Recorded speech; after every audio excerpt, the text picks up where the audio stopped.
the Trading Nation team, Nancy Tengler of Laffer Tengler Investments, and by phone, JC O'Hare of MKM Partners. All right, Nancy, we're looking at the S&P 500 trading at 23 times earnings. So you could argue that valuation-wise, the U.S. market is starting to look a little bit more expensive. With that in mind, would you start to look for opportunity outside the U.S., markets like Germany, South Korea, and China?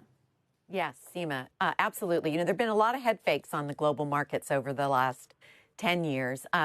We have a global macro ETF strategy run by my partner, Arthur Laffer Jr., and he recently took a position at the end of June in China. And though China has run up about 19% since then, he owns the local A shares.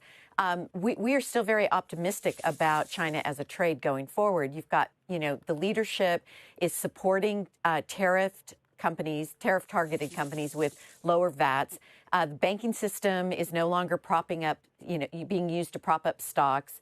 You've got a new economic plan, relatively new economic plan that's focusing on domestic demand being met, being met by domestic production. And then lastly, you have a country that was first opened that has been supplying global demand as the rest of the world, is reopening. So we think there's a lot of room to go in China. JC, an interesting correlation between the weaker dollar and the recent outperformance in certain global equities. Where would you put your money to work? Well, I agree with Nancy that investors should be looking at Asia for opportunities.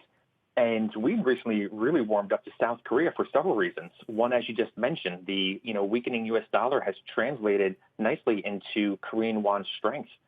You also mentioned earlier valuation. We have the S&P at 23 times, but the Korean Kospi is only at 12 times. South Korea has been one of the better countries in terms of their handling of COVID. And what we also like is the index construction. When we look at the South Korean market, we find that there's a 25% weighting of the Kospi in semiconductors. And that's one of the areas of the market that is current leadership.